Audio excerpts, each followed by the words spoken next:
నమస్కారం. భారత communist party జాతీయ మాజీ ప్రధాన కార్యదర్శి, పార్లమెంట్ మాజీ సభ్యులు సురవరం సుధాకర్ రెడ్డి మృతి సామ్యవాదానికి తీరని లోటని ఈ పార్టీ ఇరగవరం మండల శాఖ కార్యదర్శి నామన వెంకటేశ్వరరావు, తూర్పు విప్పరు గ్రామ కమిటీ కార్యదర్శి అడ్డాల సత్యనారాయణలు ఆదివారం ఒక సంయుక్త ప్రకటనలో పేర్కొన్నారు. విద్యార్థి ఉద్యమంలో చురుకుగా పాల్గొని అంచెలంచెలుగా ఎదిగి సిపిఐ అగ్రనాయకుడయ్యారని వారు చెప్పారు. ఈయన ఆధ్వర్యంలో అనేక ప్రజా పోరాటాలను విజయవంతంగా నిర్వహించి పేదలకు, కార్మికులకు అనుకూలంగా చట్టాలు మార్పించారన్నారు. తణుకు ప్రాంతంలో 80-90 దశకాలలో సురవరం సుధాకర్ రెడ్డి పర్యటించి ఈ ప్రాంత కార్యకర్తలను ఉత్తేజపరిచిన జ్ఞాపకాలను వారు గుర్తు చేసుకున్నారు. కాకినాడ నగరంలో ఈ నెల 22వ తేదీన నిర్వహించిన జోనల్ స్థాయి బ్యాడ్మింటన్ ఛాంపియన్షిప్ పోటీలలో తణుకు ఆంధ్రకేసరి టంగుటూరి ప్రకాశం పంతులు హైస్కూల్కి చెందిన 8వ తరగతి విద్యార్థి కంబాల తనిష్క పశ్చిమ గోదావరి జిల్లా తరపున పాల్గొని బంగారు పతకం సాధించినట్లు పాఠశాల ప్రధానోపాధ్యాయులు తాలాబత్తుల రామకృష్ణ ఆదివారం ఒక ప్రకటనలో తెలిపారు. ఈమె తిరుపతి నగరంలో జరుగుతున్న రాష్ట్ర స్థాయి పోటీలకు ఎంపికైనట్లు ఆయన చెప్పారు. ఇందులో భాగంగా తనిష్క ఆ పోటీలకు హాజరైనట్లు ఆయన వివరించారు. కంబాల తనిష్కకు మంచి శిక్షణ ఇచ్చి క్రీడల్లో ప్రతిభావంతురాలిగా తీర్చిదిద్దిన వ్యాయామ ఉపాధ్యాయులు సమ్మెట్ల సతీష్ బాబును అభినందిస్తున్నట్లు రామకృష్ణ వివరించారు. ఉండి నియోజకవర్గ పరిధిలోని కాళ్ల మండలం సీసలి గ్రామంలో వేంచేసి ఉన్న శ్రీ అన్నపూర్ణ సమేత రామలింగేశ్వర స్వామి దేవస్థానం నూతన ధర్మకర్తల మండలి ఆదివారం ప్రమాణ స్వీకారం చేసింది. దేవాలయ ధర్మాదాయ శాఖ భీమవరం డివిజన్ అధికారి వి వెంకటేశ్వరరావు ఈ ఆలయ ధర్మకర్తల మండలి అధ్యక్షులుగా నియమితులైన గణేష్న పద్మారావు మరో 7 సభ్యులతో పాటు ఎక్స్ అఫీషియో మెంబర్ను కూడా ప్రమాణ స్వీకారం చేయించారు. ఈ కార్యక్రమంలో ఆలయ కార్యనిర్వహణ అధికారి కొవ్వాడ దివ్యశ్రీ, జనసేన ఉండి నియోజకవర్గ ఇన్ఛార్జ్ జుత్తిగ నాగరాజు, మాజీ ఎంపీపీ ఆరేటి వెంకటరత్న ప్రసాద్, బీజేపీ జిల్లా ఉపాధ్యక్షులు కోరా రామ్మూర్తి, మాజీ సర్పంచ్ కట్రెడ్డి శ్రీనివాసరావు, నోకల భోగేంద్రబాబులు పాల్గొన్నారు.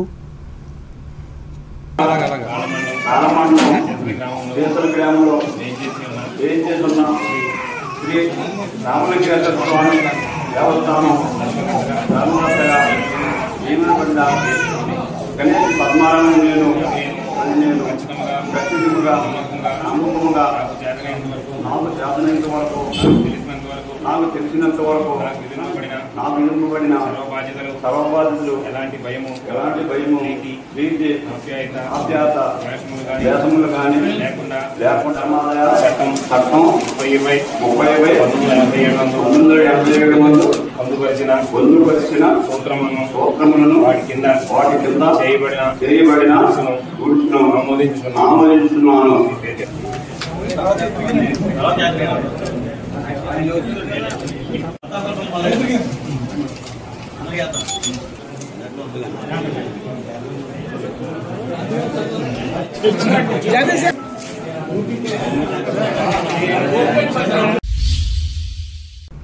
తూర్పుగోదావరి జిల్లా వార్తలు. రాష్ట్రంలో అర్హత గల ప్రతి ఒక్కరికి పెన్షన్లను పారదర్శకంగా అందిస్తామని రాష్ట్ర పర్యాటక సాంస్కృతిక సినిమాటోగ్రఫీ శాఖ మంత్రి కందుల దుర్గేష్ స్పష్టం చేశారు. తూర్పుగోదావరి జిల్లా నిడదవోలు క్యాంపు కార్యాలయంలో ఆదివారం ఆయన ముఖ్యమంత్రి సహాయ నిధి చెక్కులను లబ్ధిదారులకు పంపిణీ చేసి మీడియాతో మాట్లాడారు.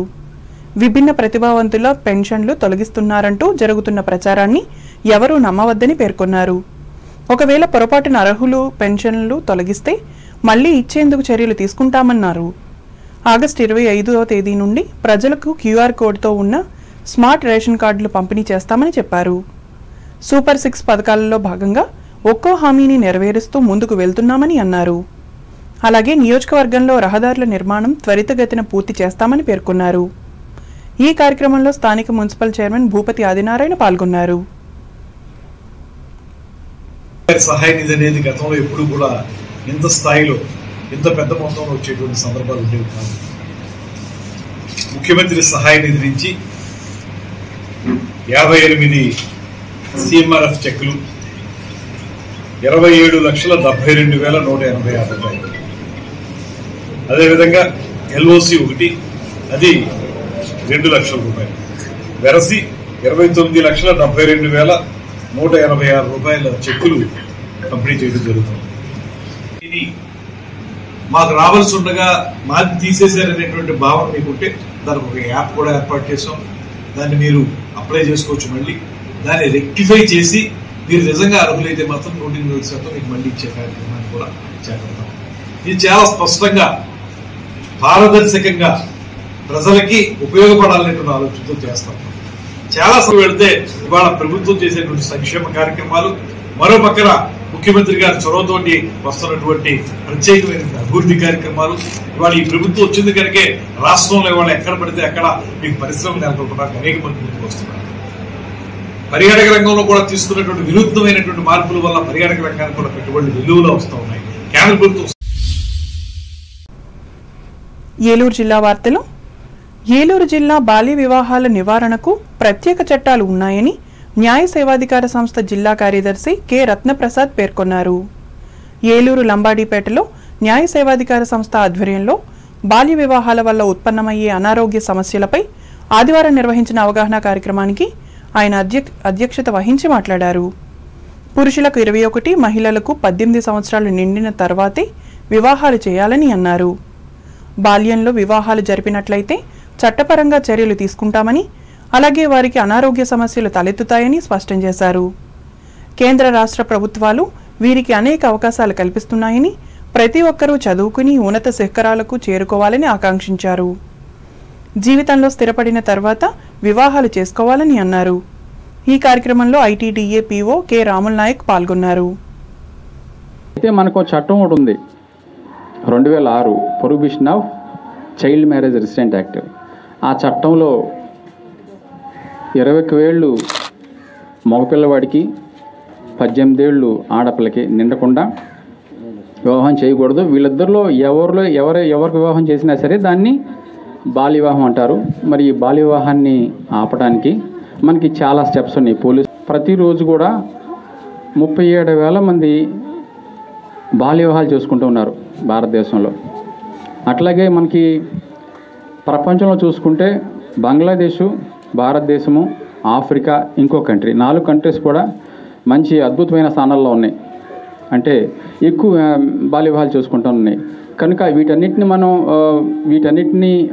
ఓవర్కమ్ కావడానికి మన అత్యున్నత న్యాయస్థానం ఏం చేశారంటే ఒక ఎస్ఓపి క్రియేట్ చేసి, ఒక నమూనాని క్రియేట్ చేసి, నల్సా వారి ద్వారా ఈ యొక్క అవేర్నెస్ ప్రోగ్రామ్స్ చేసి అందరికి కూడా ఈ చట్టం పట్ల అవగాహన, ఈ విధంగా తీసుకుంటే బాల్య వివాహాలు జరిగితే నష్టాలు ఏమొస్తాయి, ఇవన్నీ కూడా తెలియజెప్పమని చెప్పడం. వార్తలు ముగించే ముందు ముఖ్యాంశాలు మరోసారి. భీమవరంలో విజయవంతంగా నిర్వహించిన తెలుగుదేశం పార్టీ జిల్లా త్రిసభ్య కమిటీ సమావేశం. మంత్రుల సమక్షంలో సమస్యలను చర్చించి నిర్ణయాలు తీసుకున్న నాయకులు. పశ్చిమ గోదావరి జిల్లాలో సంపూర్ణంగా అందుబాటులో ఉన్న యూరియా. భీమవరంలో ప్రకటించిన జిల్లా వ్యవసాయ శాఖ అధికారి వెంకటేశ్వరరావు. ఆందోళన చెందవద్దని రైతులకు హితవు. తణుకులో వృద్ధుల ఇళ్లకు వెళ్లి ఉచితంగా వైద్య సేవలు అందించిన అరుదైన ఆదర్శ సేవా కార్యక్రమం. ఆధ్వర్యం వహించిన ప్రముఖ నేత్ర వైద్య నిపుణులు హుస్సేన్ అహ్మద్. విలువలు కలిగిన ఉపరాష్ట్రపతి అభ్యర్థి సుదర్శన్ రెడ్డిని బలహీనపరిచేందుకు కృషి చేస్తున్న కేంద్ర హోం మినిస్టర్ అమిత్ షా. తనకు అంబేద్కర్ విగ్రహం ముందు ఆరోపించిన సామాజిక న్యాయ పోరాట సమితి నేత మురళీకుమార్. అర్హత ఉన్న ప్రతి వారికి పెన్షన్లు అందించనున్న కూటమి ప్రభుత్వం. నిడదోలులో ప్రకటించిన రాష్ట్ర మంత్రి దుర్గేష్. బాల్య వివాహాల నివారణ కోసం రూపొందించిన చట్టాలను వినియోగించుకోవాలి. ఏలూరులో ప్రభుత్వ శాఖలకు హితవు పలికిన న్యాయ సేవాధికార సంస్థ జిల్లా కార్యదర్శి రత్నప్రసాద్. ఈ వార్తలు ఇంతటితో సమాప్తం. నమస్కారం.